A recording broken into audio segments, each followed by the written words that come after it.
Today is February 14th, 2020. Happy Valentine's Day, everybody. I wanted to share with you my very small orchid collection that I have. I'm not an orchid person. All my life I've seen them and I always thought they were just pretty much boring plants.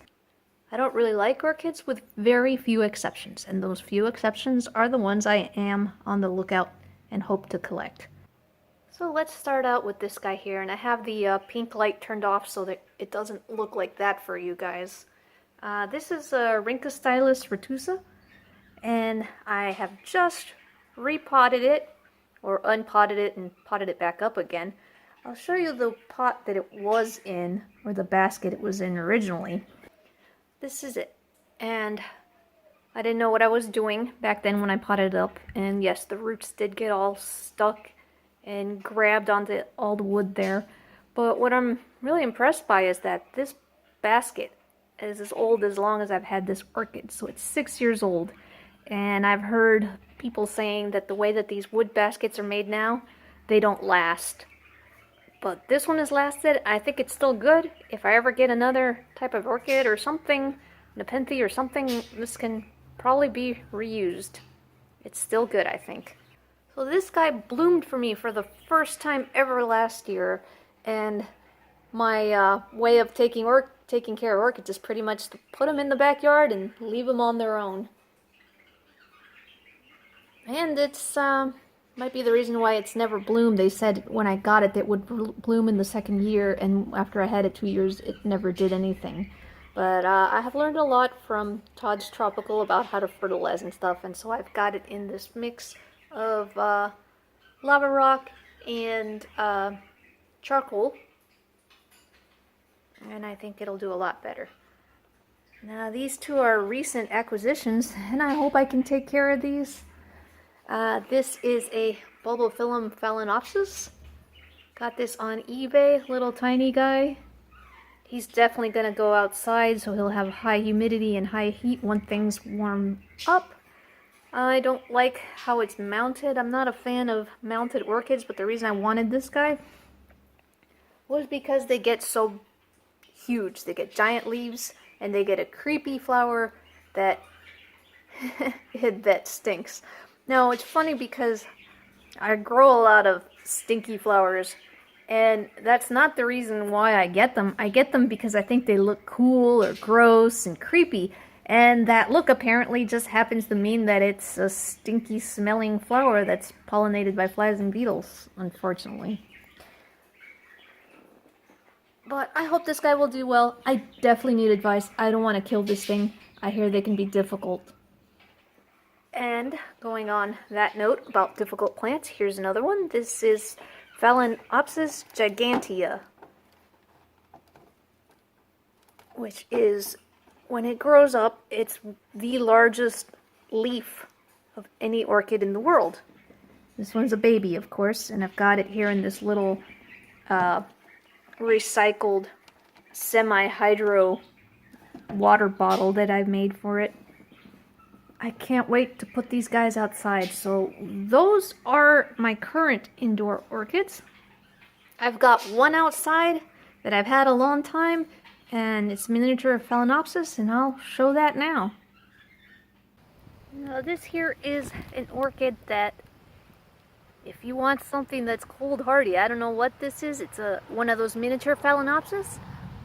I left it out here. It's been out here for years. I wouldn't be surprised if it's been out here for 5 to 6 years, and it's flowered, and you can see the old flower spikes and stuff, and I've done nothing.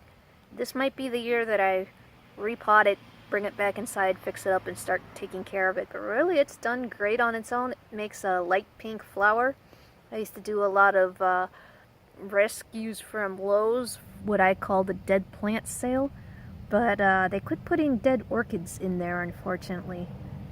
But anyways, yeah, that's really interesting. Let me get this guy out.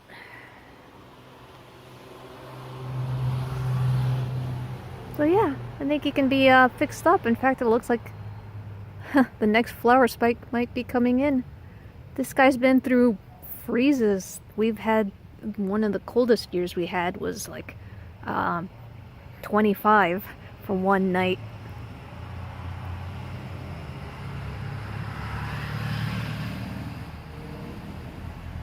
Yeah, we'll get them fixed up and I'll put them into a one of my bottle pots.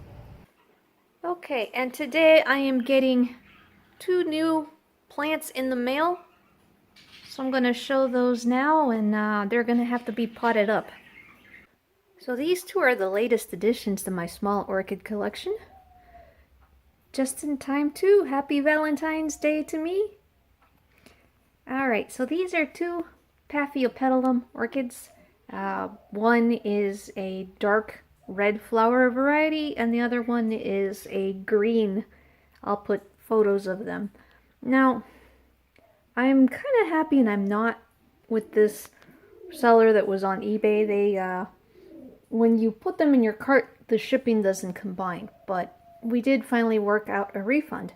Now, the other thing, we'll start with this one here, is that in the description it said that it was going to be in spike, and that's fine. And I understand that flowers don't do well in shipping and they can break and fall off. But I looked in the box and it wasn't broken, and that's been broken for a while, so I don't know if it was cut or what before it was shipped, so not happy about that. Not sure what I'm going to do about it. Also, yeah, they come potted, which I'm not too happy about. I'd rather get bare root plants and make my own soil for them. Although it's nice to have these kinds of pots, I can use them for other things. But it looks like they're just inside a sphagnum, tightly packed, so I'm gonna have to get them out. And I am actually waiting on an order of orchiata bark to come in. It won't come in for another 2 days. So what I'm gonna do, I'm just gonna make a light airy mix of sphagnum and perlite, and that will be a temporary thing. I've got these 2 older orchid pots that I'm going to be using, so let's get these guys out of here. Just a look at this one real quick. Yeah, I was right, these are packed in with sphagnum moss. It's really bad. There's no air getting to the roots. And I don't know why some people put these stupid packing peanuts into the bottom of orchids. It's really dumb. But anyways, so I'll get that out. The one good thing about this one that I'm a little happier is that it looks like there's 2 plants in here. I'm not going to try to separate them unless they break off on their own, so that's good. So I got 3 plants, it looks like, instead of 2, which sort of makes up for the missing flower on the other one. I would have been okay if it had been damaged in shipping, because I read about that. But yeah, but if it was just removed, that's weird. So here they are with their roots cleaned out.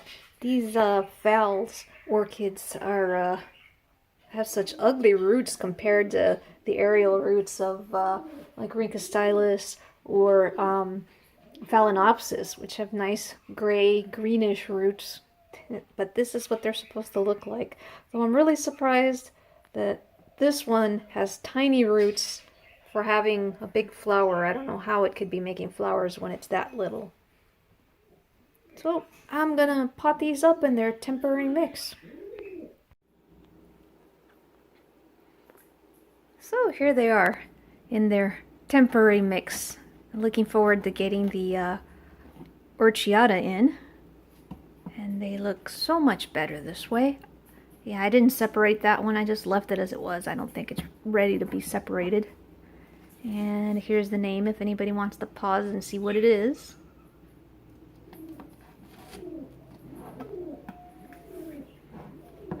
And then this one.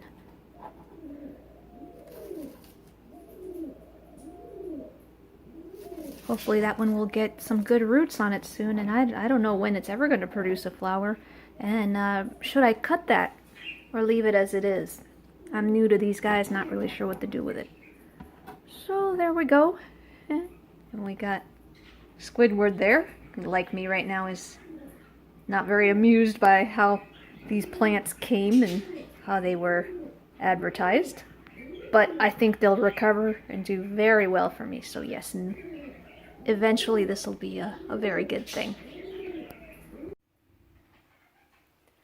So here is my entire orchid collection, minus the miniature Phalaenopsis that's outside. And I'm looking forward to taking care of these guys and hope that they'll grow and do well for me. Alright, I hope you guys enjoyed that.